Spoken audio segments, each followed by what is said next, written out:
آسمان جو ہمارے اوپر ہے یہ ایک ٹھوس چھت ہے، یہ کوئی دھواں نہیں ہے، یا دوری کا نام جو ہے وہ آسمان نہیں ہے۔ یہ آسمان جو ہے ایک ٹھوس چیز ہے، ایک جسم ہے۔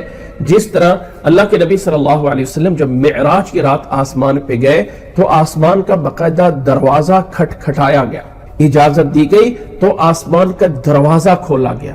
نبی صلی اللہ علیہ وسلم اس کے اندر جو ہے وہ تشریف لے جاتے ہیں، جبریل علیہ السلام کے ساتھ ہوتے ہیں۔ تو جب قیامت آئے گی تو وہ آسمان پھٹ جائے گا۔ یہ جو آسمان ہے صرف دوری کا نام نہیں ہے، آسمان پھٹے گا۔ اور یاد رکھیں کہ طوفان نوح جب آیا تھا، نوح علیہ السلام کا جو طوفان آیا تھا، اس میں اللہ تعالیٰ نے فرمایا ہے فَفَتَحْنَا أَبْوَابَ السَّمَاءِ بِمَاءٍ مُنْهَمِرٍ سورۃ قمر میں، کہ ہم نے آسمان سے پانی کے دروازے کھول دیے تھے۔ تو آسمان کے دروازے ہیں، اور آسمان کے اوپر کیا ہے؟ جیسے کہ اللہ تعالیٰ نے فرمایا ہے کہ اللہ کا عرش پانی پہ ہے، وَكَانَ عَرْشُهُ عَلَى الْمَاءِ، اللہ کا عرش پانی پہ ہے، تو آسمان کے اوپر بھی پانی ہے۔ یہ جو سماءن کا لفظ ہے، سین اگر اس میں سے ہٹا دو تو یہ بھی ماءن ہی بنتا ہے۔ تو جب وہ آسمان پھٹے گا، قیامت کی نشانی ہے، وَأَذِنَتْ لِرَبِّهَا وَحُقَّتْ، اور اس دن یہ اپنے رب کا مطیع ہے، رب کی بات سنے گا اور وہی اس کے لیے لائق ہوگا۔ آسمان کے بارے میں اللہ نے خود کہا ہے وَالسَّمَاءَ بَنَيْنَاهَا بِأَيْدٍ، کہ آسمان کو ہم نے اپنے ہاتھوں سے بنایا ہے۔ اللہ تعالیٰ نے وحی کی ہے، یہ زمین اور آسمان اللہ تعالیٰ نے خود بنائے ہیں، اور یہ جو آسمان پھٹنا ہے وہ آگے چل کے پھٹنا ہے۔ یہ نہیں ہے کہ پہلے پھٹ چکا ہے، کہ پہلے ایک دھماکہ ہوا تھا اور آسمان سے یہ ساری چیزیں پھٹ کے الگ ہوئی تھی، نہیں، بلکہ قیامت کو جا کے ایسا ہونا ہے۔ اللہ کے نبی صلی اللہ علیہ وسلم کے پاس کوئی بڑا ذریعہ آمدن نہیں تھا۔ بچپن میں مکے والوں کی بکریاں جو ہے وہ چند قیرات پہ بکریاں چراتے تھے، تھوڑے سے یعنی نقدی کے بقدر، قرارید کہتے ہیں، وہ جو سکے اس دور میں تھے، درہم دینار، ان کے بھی آگے چھوٹے سے چھوٹے چند ایسے قرارید کے بدلے میں بکریاں چرائے۔ جب اللہ کے نبی صلی اللہ علیہ وسلم جوان ہوئے تو آپ صلی اللہ علیہ وسلم کو تجارت کا شغف ہوا، تو اللہ کے نبی صلی اللہ علیہ وسلم مکے کے تاجروں میں آ کے شامل ہوئے۔ تو حضرت خدیجہ رضی اللہ تعالیٰ عنہ مکہ کی بہت بڑی مالدار عورت تھی، اس کے پاس بہت سارا جو ہے وہ مال تھا۔ تو اللہ کے نبی صلی اللہ علیہ وسلم کا اسے پتا چلا کہ ایک شخص بڑا امین ہے، بڑا ہی دیانتدار ہے، تو اس نے اپنا غلام بھیج کے، اپنا بندہ بھیج کے اللہ کے نبی صلی اللہ علیہ وسلم کو اس بات پہ آمادہ کیا کہ میرا مال ہے، آپ اس پہ تجارت کیجئے، آپ اس پہ جو خرید و فروخت کیجئے۔ نبی صلی اللہ علیہ وسلم نے حضرت خدیجہ کا مال لیا، اس سے جو ہے وہ بیچا، خریدا، اللہ نے برکتیں دی، اتنا برکت دی کہ وہ زیادہ سے زیادہ ہوتا گیا۔ یاد رکھ لیں کہ قرآن مجید کے کچھ ایسے اہم مقامات ہیں جن مقامات کو جاننا اور سمجھنا ہر مسلمان کے لیے لازم اور ضروری ہے، اور قرآن مجید کی اہم جگہوں میں سے ایک اہم چیز یہ سورۃ حجرات بھی ہے۔ اور یہ سورۃ حجرات ایک ایسی صورت ہے جس میں ایک مسلمان کو زندگی گزارنے کے ایسے اصول بتائے گئے ہیں کہ اگر ایک انسان چاہتا ہے کہ میں زندگی خوشی سے اور سکون سے گزار لوں تو اللہ کی قسم ہے اسے چاہیے کہ سورۃ حجرات پہ عمل کر لے، ساری زندگی سکون سے اور اطمینان سے گزر جائے گی، کہیں اسے لوگوں کی طرف سے مصیبتیں، مشکلات نہیں آئیں گی اگر ایک انسان سورۃ حجرات کو سمجھ لے اور اس کے مطابق جو ہے وہ اپنی زندگی کو ڈھال لے اور بنا لے۔ گویا کہ ایک لحاظ سے وہ دین جو عمل کرنے والا ہے، جو عملی طور پہ کرنا ہے، بجا لانا ہے، وہ اس صورت کے اندر موجود ہے۔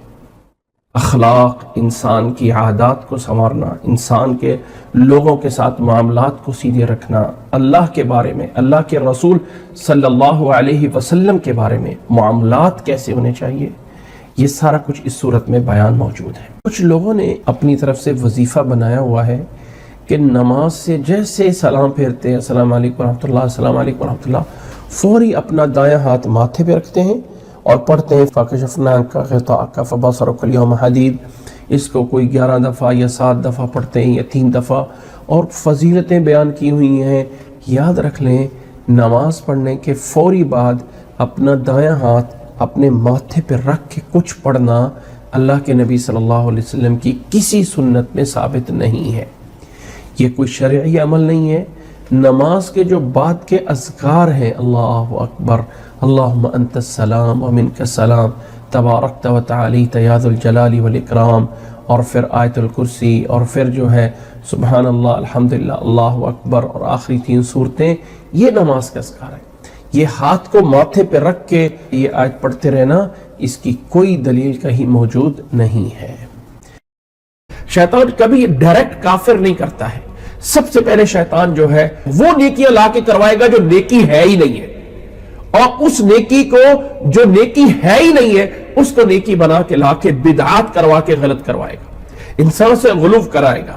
یا انسان کوئی اچھا ہے، سمجھدار ہے، تو سب سے پہلے اس سے چھوٹے چھوٹے کام چھڑائے گا۔ دیوار جب گرتی ہے نا تو ڈائریکٹ نہیں گرتی ہے، پہلے اس کا جو ہے کلر اور روغن خراب ہوتا ہے، پھر اس کا پلستر خراب ہوتا ہے، پھر اس کی اینٹیں جو ہے وہ کھرنا اور ٹوٹنا شروع ہوتی ہیں۔ انسان سب سے پہلے وہ چھوٹی چھوٹی عبادات کو چھوٹا چھوٹا سمجھ کے چھوڑتا جاتا ہے، پھر آہستہ آہستہ سنتیں اور نوافل چھوٹ جاتے ہیں، اور پھر آہستہ آ کے انسان فرضوں میں کمی، لیٹ، آگے پیچھے، کبھی ٹائم پہ، کبھی کب، اور پھر جا کے اگلا سٹیپ آتا ہے جب انسان فرائض کو بھی چھوڑنے پہ آ جاتا ہے۔ یہ سٹیپ بائی سٹیپ چیزیں ہوتی ہیں۔ انسان کے دل کو قلب اس لیے کہا جاتا ہے کہ قلب کا معنی ہے الٹ پلٹ ہونا۔ انسان کہہ سکتا ہے، آپ میں سے کوئی یا مجھ سے کوئی بھی انسان، کہ میں اپنے دل میں ایک خیال رکھتا ہوں اور پکا اس پہ کھڑا ہو جاتا ہوں، ممکن نہیں ہے۔ دل وہ آپ کے بس میں نہیں ہے، اس میں اور خیال اور بدلے گا۔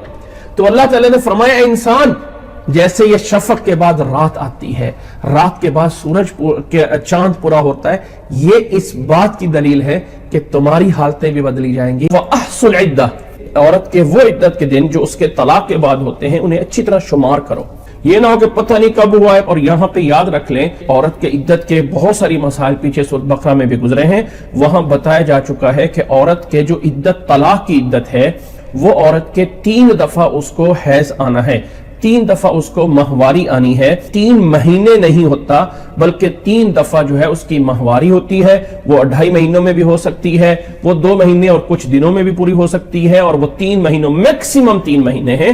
3 دفعہ حیض کا آ جانا یہ عورت کی عدت ہوتی ہے۔ اور اگر عورت کا خامد فوت ہو گیا ہو تو اس کی عدت 4 مہینے 10 دن ہے، لیکن اسلامی اعتبار سے ہے۔ اور جو عورت حاملہ ہوگی اس کی عدت جو ہے وہ اس کا وضع حمل ہے، بچے کا جنم دے دینا ہے، چاہے وہ 1 مہینے بعد ہو جائے، چاہے وہ 6 مہینے بعد ہو، چاہے وہ 8 مہینے بعد ہو، یا وہ 1 ہفتے بعد ہو جائے، جیسے ہی اس کا بچہ پیدا ہو گیا اس کی عدت پوری ہو جائے گی۔ یعنی جس کا خامد فوت ہوا ہے اس پہ پابندی ہے، کوئی اپنے لیے زیب و زینت نہیں کر سکتی، گھر سے باہر نہیں جا سکتی، جہاں اس کا گھر ہے وہیں پر اسے 4 مہینے 10 دن گزارنا ہے۔ جو طلاق کی عدت ہے، جو خلا کی عدت ہے، یہ جو عدت ہے اس کے اندر عورت پر وہ پابندیاں نہیں ہیں، لیکن بغیر ضرورت سے گھر سے باہر جانا یہ اس کے لیے بھی منع ہے۔ انسانیت توحید پہ چل رہی تھی، اور ان لوگوں کے اندر کچھ بزرگ تھے جن کا نام تھا ود، سعا، یغوث، یعوق۔ وہ جو بزرگ تھے اچھے نیک لوگ تھے، جب وہ فوت ہو گئے تو شیطان نے آ کے کہا کہ اب یہ جو لوگ فوت ہو گئے ہیں تم ان کی وجہ سے رب کی عبادت کرتے تھے، تو کیوں نہ وہ ان کی مورتیاں بنا کے، بت بنا کے رکھ لو تاکہ تمہیں ان کی یاد آتی رہے اور تم جو ہے وہ عبادت پہ لگے رہو۔ تو بت بنا لیے گئے۔ جب اس سے اگلی نسل آئی، دیکھیں شیطان کتنا انتظار کرتا ہے، اسے کہا کہ او تمہارے پہلے تو اسی کی پوجا کرتے تھے اور تم کہاں پھرے ہوئے ہو۔ اس طرح کر کے آہستہ آہستہ پوری قوم کو ان کی پوجا میں لگا دیا۔ پھر اللہ نے نوح علیہ السلام کو بھیجا۔ نبی صلی اللہ علیہ وسلم کے پاس ایک آدمی آیا تھا نا، کہا صلہ رحمی، میرے رشتہ دار میرے ساتھ اچھا کرتے ہیں اور میں جو اچھا کر لوں یہ صلہ رحمی۔ فرمایا یہ بھی صلہ رحمی ہے، لیکن اصل صلہ رحمی ہے سل من قطعک، وہ تیرے ساتھ دشمنی کرتے ہیں، وہ برا کرتے ہیں، اور پھر تو ان کے ساتھ صلہ رحمی کر کے دیکھا۔ کمال یہ ہے انسان جو ہے وہ کمرے کی 4 دیواری میں بند ہو جائے اور کہے کہ میں تو اپنی نظروں کی حفاظت کرتا ہوں اور 24 گھنٹے مسجد میں رہتا ہوں، تو یہ کمال نہیں ہے۔ کمال یہ ہے کہ انسان بازار میں جائے اور پھر اپنی نظر کی حفاظت کر کے دکھائے۔ کمال یہ ہے، دریا کی سمت میں ہر کوئی بہ لیتا ہے، دریا کے مخالف بہ کر دکھاؤ۔ تو یہ ایک اخلاق کا سبق ہے۔ اگر تو یہ سمجھے کہ لوگوں کی باتوں کا تو مقابلہ کرنے کا تو نہیں کر سکتا ہے. انسان جتنا مرضی با اخلاق بن جائے، بہت سے لوگ آئیں گے اس کو باتیں کرنے والے، تو ایسا ہے، تو ایسی ہے، تو ایسا ہے، تو ایسی ہے، تو یہ کرتی ہے، تو وہ کرتا ہے. یاد رکھ لیں، کبھی بھی اپنے عمل کو دوسرے کی بات کا نتیجہ نہ کریں. یہ مجھے اچھا کہتا ہے، اب میں اس کا اچھائی کروں.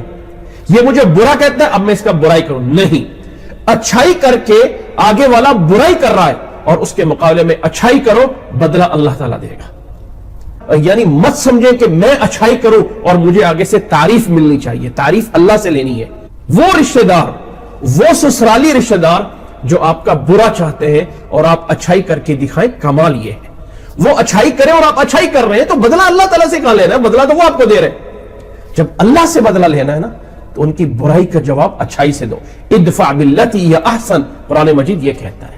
ہم کہتے ہیں ہمیں نہیں قرآن آتا. قرآن سمجھنے کے لیے 18 قسم کے علوم چاہیے. اس میں آپ کو لغت آنی چاہیے، آپ کو نحو صرف آنا چاہیے، آپ کو جو ہے وہ بلاغت آنی چاہیے، آپ کو حدیث کا علم ہونا چاہیے، آپ کو روات کا علم ہونا چاہیے، آپ کو علم البلاغہ ہونا چاہیے، آپ کو علم البیان ہونا چاہیے، آپ کو جو ہے وہ منطق آنی چاہیے، پھر جا کے قرآن سمجھ سکتے ہیں. یہ علم نہیں آتے تو آپ ترجمہ بھی نہیں پڑھ سکتے. یہ کس نے کہا ہے؟ نبی صلی اللہ علیہ وسلم کی باتیں انہوں نے بھی سیکھی جو بکریوں کو چراتے تھے. نبی صلی اللہ علیہ وسلم کی باتوں کو ان لوگوں نے بھی سمجھا جو صحرا سے لکڑیاں اکٹھی کر کے لاتے تھے. نبی صلی اللہ علیہ وسلم کی باتوں کو انہوں نے بھی سیکھا جو اونٹوں کے چرواہے تھے. نبی صلی اللہ علیہ وسلم کی باتوں کو انہوں نے بھی سیکھا اس دور میں جا کے گھوما پھرا کرتے تھے. یعنی کوئی انہیں مہذب کہنے کے لیے تیار نہیں تھا. دنیا کی وہ قوم جس کے اوپر کوئی حکومت کرنے کے لیے تیار نہیں تھا، انہوں نے نبی صلی اللہ علیہ وسلم کے قرآن کی بات کو سمجھا. اور آج کا ایک سمجھدار کہتا ہے نہیں قرآن کو نہیں سمجھو، قرآن کو نہ پڑھو تو میں سمجھ نہیں آئے گی. قرآن ہو بڑے بڑے لوگ سمجھتے ہیں، ہم تھوڑے بڑے. نعوذ باللہ من ذالک. قرآن ایک ایسی کتاب ہے جو ہر ایک کے سمجھنے کے لیے بھیجی گئی ہے. کوئی عالم ہے، کوئی جاہل ہے، جس مرتبے میں آؤ ذرا قرآن مجید کا ترجمہ سیکھتے جاؤ، اللہ تعالیٰ ہدایت کے راستے کھولتا جائے گا. کوئی ہے کسی بھی لینگویج کو پڑھنے کے لیے، سمجھنے کے لیے بہت سی کتابیں. اب اگر انگریزی کو ہی بنا لے تو پہلے اے بی سی کو جوڑ کر پھر اس کے ایک جو بچہ پلے گروپ سے انگلش پڑھنا شروع کرتا ہے وہ کوئی 3 سال بعد، 4 سال بعد، 5 سال بعد پھر جا کے اس کو ریڈنگ آرام سے آتی ہے. قرآن مجید ایک عجیب کتاب ہے. 50-60 سال کا بھی انسان جس نے کبھی کچھ نہیں پڑھنا آتا ہے، جس کو نام لکھنا بھی نہیں آتا ہے، آؤ اس کو ایک چھوٹا سا قاعدہ الف با تا کا پڑھا دو، وہ بھی فر قرآن مجید کو پڑھنا شروع کر دیتا ہے. جیسے قرآن مجید اپنے پڑھنے میں آسان ہے، ویسا ہی قرآن مجید سمجھنے میں بھی آسان ہے. قرآن مجید میں جو اللہ تعالیٰ نے مثالیں دی ہیں وہ مثالیں جا کے اتنی بڑی نہیں کی ہیں. اچھا وہ اللہ جس نے ایٹم کو بنا دیا، وہ اللہ جس نے تمہارے دماغ میں وہ تھیوری ڈال دی ہے جس کے ذریعے تم نے جو ہے وہ آئی سی اور وہ جو ہے وہ بنا دیے، جس کے ذریعے تم نے طیارے بنا دیے، فلاں کر دیا. ایسا کچھ نہیں کہا. وہ اللہ وہ ہے جو دن اور رات کو لے کے آ رہا ہے. وہ اللہ وہ ہے جس نے زمین و آسمان کو بنایا. وہ اللہ وہ ہے جس نے تمہیں جو ہے یہ انگور دیے، تمہیں جو ہے وہ سیب دیے، جس نے تمہیں کھجوریں دی. یعنی کیسی مثالیں دی جس سے چھوٹے سے چھوٹے عقل والا بھی سمجھ لیتا ہے. یہ ہے وَلَقَدْ يَسَّرْنَا الْقُرْآنَ لِلذِّكْرِ. کہتے ہیں قرآن مجید کا ترجمہ ہمارے بس کی بات نہیں ہے، یہ اللہ کا راز ہے. اس راز کو ہم کیسے کھول سکتے ہیں؟ شاہ ولی اللہ رحمہ اللہ نے سب سے پہلے جب قرآن مجید کا ترجمہ کیا تھا نا تو ہندوستان سے کفر کا فتویٰ ان کے نام پر جاری ہوا تھا کہ اللہ کا راز انہوں نے کھول دیا. اصل میں یاد رکھ لیں، ہم لوگوں نے قرآن مجید کو صرف سمجھ لیا کہ یہ برکت کا ذریعہ ہے، جہاں برکت دینی ہے وہاں اسے لا کے رکھ دو. یہ قسمیں اٹھانے کے لیے سمجھا ہے، عمل کے لیے تو سمجھا ہی نہیں ہے. قرآن مجید وَلَقَدْ يَسَّرْنَا الْقُرْآنَ لِلذِّكْرِ، فرمایا ہم نے اس کو پڑھنے کے لیے، سمجھنے کے لیے، نصیحت لینے کے لیے، سارے معنی آتے ہیں. ذکر میں ذکر کرنا، پڑھنا، سمجھنا، یاد کرنا، سب کے لیے آسان کر دیا ہے. فَهَلْ مِن مُدَّكِرٍ، کوئی ہے آ کے ذرا دیکھے تو صحیح. یہ ہمارے ہاں بہت سے مانگنے والے آتے ہیں جن کے بارے میں ہم سمجھتے ہیں کہ یہ کون سے کوئی مستحق ہے. یاد رکھ لیں کوئی مستحق ہو یا نہ ہو، جب کوئی انسان اللہ کا نام لے کے مانگ لینا تو اسے دے دے. جب کوئی اللہ کے نام کو چھوڑ کے کسی اور کا نام لیتا ہے تو ہرگز نہ دو. غیر اللہ کے نام پہ دینا جائز نہیں. کوئی کہتا ہے مجھے 5 تن پاک کے نام پہ دے دو، مجھے فلاں ولی عبد القادر جیلانی کے نام پہ دے دو، فلاں کے نام پہ دے دو، جائز نہیں. حتیٰ کہ یاد رکھ لیں یہ جو نظر و نیاز دینا ہے، جو اللہ کے لیے یعنی مال خرچ کرنا ہے، یہ اللہ کی عبادت ہے، اور عبادت صرف اللہ کے لیے ہوتی ہے۔ نبی صلی اللہ علیہ وسلم پہ نام پہ بھی اگر کوئی مانگتا ہے، مدینے والے کے نام پہ دے دو، نبی کے صدقے دے دو، تو یہ بھی اسلام میں جائز نہیں ہے۔ اللہ کے نبی صلی اللہ علیہ وسلم کا طریقہ ہے، لیکن جس کے قرب حاصل کرنا اور جس کی خاطر دینا ہے وہ صرف اللہ ہے۔ اللہ کے لیے اگر کوئی مانگتا ہے تو اسے تھوڑا دے دو، زیادہ نہ دو۔ کسی دوست کے ساتھ گاڑی میں بیٹھے ہوئے ہیں اور وہ ہر سگنل پہ کھڑے ہوتے ہیں تو کچھ نہ کچھ مانگنے والے آ جاتے ہیں، اس کو کچھ نہ کچھ ٹھیپے رکھے ہوئے ہیں، کچھ رکھے ہوئے ٹوٹے سے پیسے، وہ ہر ایک کو اٹھا کے دے رہا ہے۔ کسی نے کہہ دیا کہ بھائی یہ کوئی لینے والے مستحق نہیں ہے، ان کو آپ دے تو رہے ہو، یہ کوئی مستحق نہیں ہے۔ تو آگے سے اس نے جواب دیا کہ بھائی یہ بتاؤ ہم کتنے مستحق ہیں کہ اللہ ہمیں دے رہا ہے؟ اگر اللہ ہمیں بغیر مستحق ہونے کے دے دیتا ہے تو کسی کو ہم تھوڑا سا جس کی کوئی ویلیو نہیں ہے بغیر مستحق ہونے کے بھی دے دیں گے تو کیا فرق پڑتا ہے؟ اس لیے مانگنا والا جو آ جائے، اگر اللہ کے نام پہ مانگ رہا ہے، ہاں اگر آپ کے پاس کچھ نہیں ہے تو پھر اللہ مالک ہے۔ عموماً ہوتا ہے نا، ہم اس کے گھر میں گئے ہیں اور ہم نے تو ان کے بچے کے پیدا ہونے پہ، ان کی شادی پہ، ان کے فلاں ایونٹ پہ ہم نے تو ان کو 100 دیا تھا، انہوں نے آج آ کے 50 دے دیے، یہ کون سی کوئی بات ہے؟ تو یاد رکھ لے، اللہ کے نبی کو جو پہلی نصیحت آئی تھی وہ اس میں یہ بھی تھا وَلَا تَمْنُن تَسْتَكْثِرْ، جس کا ایک معنی یہ ہے کہ کسی کو اس لیے احسان نہ کرو تاکہ وہ آپ کو زیادہ کر کے دے گا، یہ جائز نہیں ہے۔ احسان جب کر رہے ہیں نا تو آج آپ نے 10 سوٹ کپڑے کے دے دیے، اب انسان توقع رکھتا ہے کہ ہم نے ان کو شادی میں 10 دیے نا، یہ ہمیں 20 کر کے دیں گے، تو یہ غلط ہے۔ جائز نہیں ہوتا کہ انسان اس لیے احسان کرے کہ وہ آگے سے زیادہ لینا ہے، نہیں، ہر ایک انسان اپنی استطاعت کے مطابق دے۔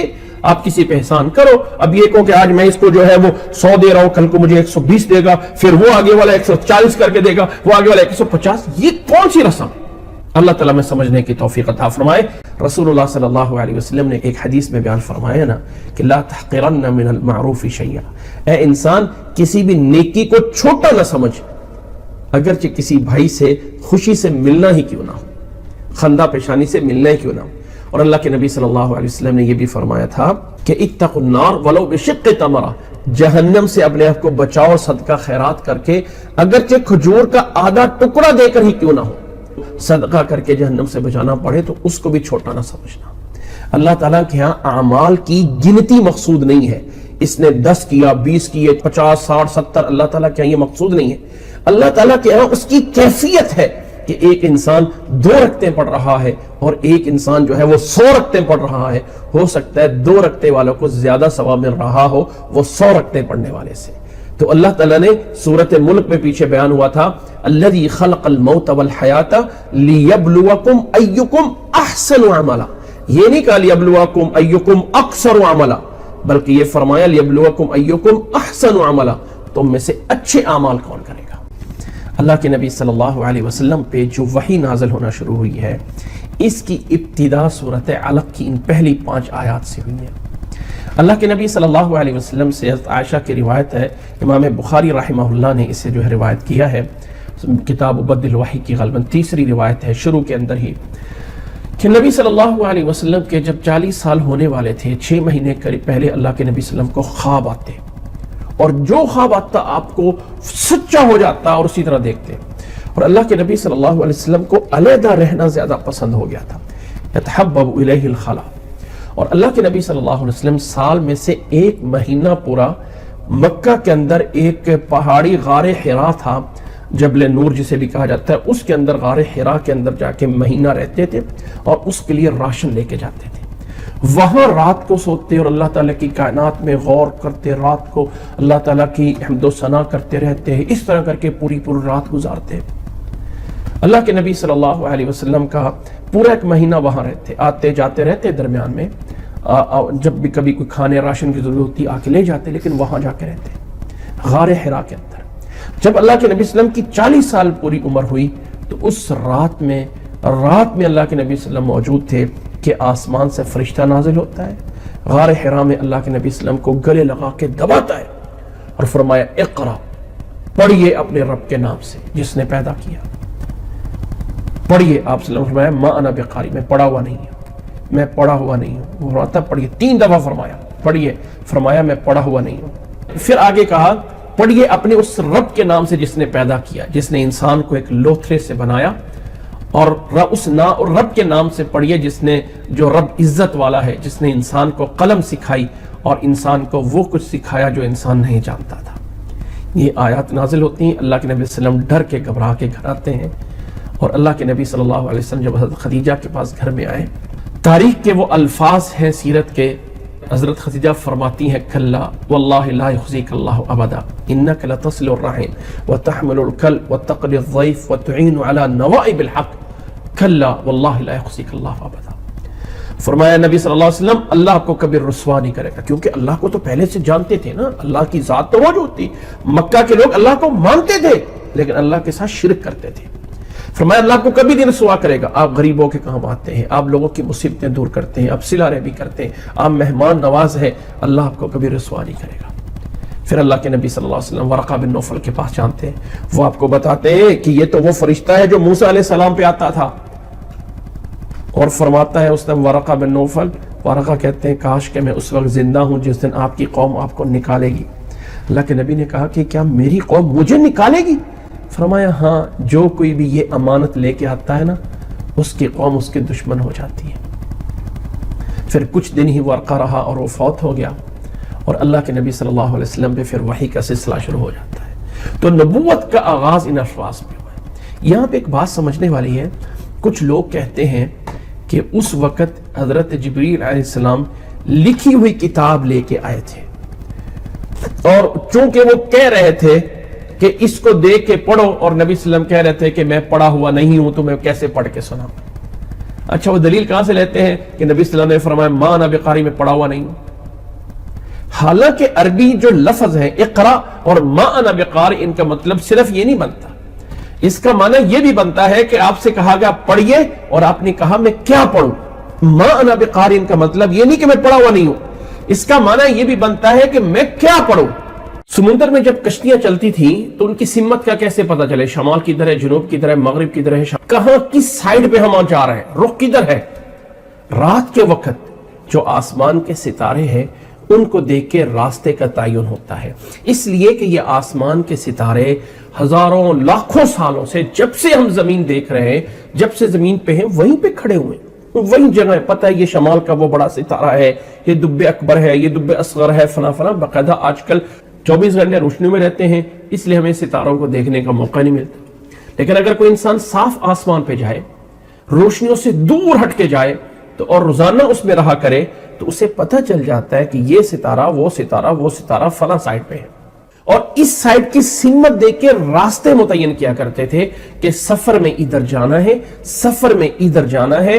جب ہم شام کی طرف جا رہے ہیں تو فلاں ستارے کی سمت میں چلتے رہیں گے تو ہم اس کو پہنچ رہے ہیں. اگر ہم نے یمن کی طرف جانا ہے تو فلاں ستارے کو ٹارگٹ کر لو, اس پہ چلتے جاؤ, سیدھا وہاں پہنچ جائیں گے. مثلا میں کہہ دوں فلانی چیز میرے اوپر حرام ہو گئی ہے, تو کیا میرے کہنے سے وہ حرام ہو جائے گی؟ نہیں, حرام تو نہیں ہوگی, لیکن اس کو قسم سمجھا جاتا ہے. اسلام میں اگر کوئی انسان کہہ دے نا میں نے فلانی چیز اپنے اوپر حرام کر لی, ایک انسان ویسے نہیں کھاتا, کوئی حرج نہیں. اللہ کے نبی صلی اللہ علیہ وسلم نے یہ اونین اور پیاز نہیں کھایا لیکن اسے حرام نہیں کیا. اللہ کے نبی صلی اللہ علیہ وسلم نے ضب نہیں کھایا لیکن اس کو حرام نہیں کیا. تو ایک چیز کا نہ کھانا اس کی حرام ہونے کی دلیل نہیں ہوتی ہے کہ اب یہ انسان تو فلانا چیز نہیں کھاتا, یہ انسان تو فلانی چیز نہیں کھاتا, اس نے تو ہے اس کو اپنے اوپر حرام اور برا کر لیا ہوا. ایسا نہیں ہے.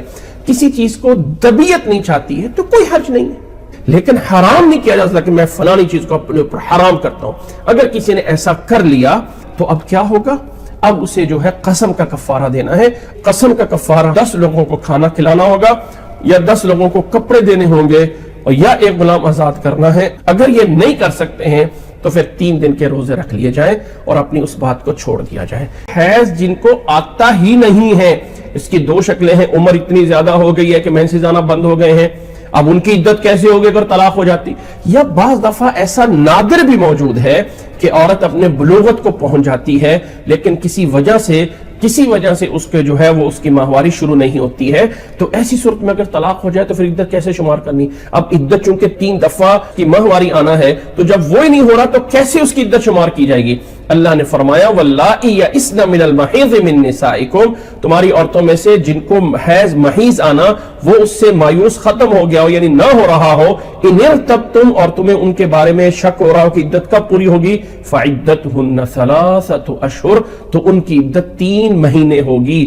3 مہینے اسلامی اعتبار سے، 1 مہینہ 29 دن کا ہوتا ہے اور 1 مہینہ 30 کا ہوتا ہے، جبکہ یہ مہینے جو شمسی مہینے ہیں، جو سورج کے لحاظ سے ہیں، جنوری فروری، یہاں پہ 1 مہینہ یعنی 30 کا اور 31 کا ہوتا ہے، جبکہ اسلامی مہینے اس سے سال کے اندر 10 دن جو ہے وہ اسلامی مہینے کا سال کم ہے بنسبت اس مہینوں کے۔ تو اس لیے جب عدت شمار کرنی ہے اس کے اندر یہ دیکھ لینا ہے کہ مہینہ یہ 29 کا آ رہا ہے یا 30 کا آ رہا ہے، تو اس میں عدت جو ہے وہ عورت کی اسلامی مہینوں کے اعتبار سے ہوگی۔ واللائی لم یحضن، اسی طرح وہ عورتیں جن کو حیض نہیں آتا ہے ان کی بھی جو ہے وہ یہی عدت ہے۔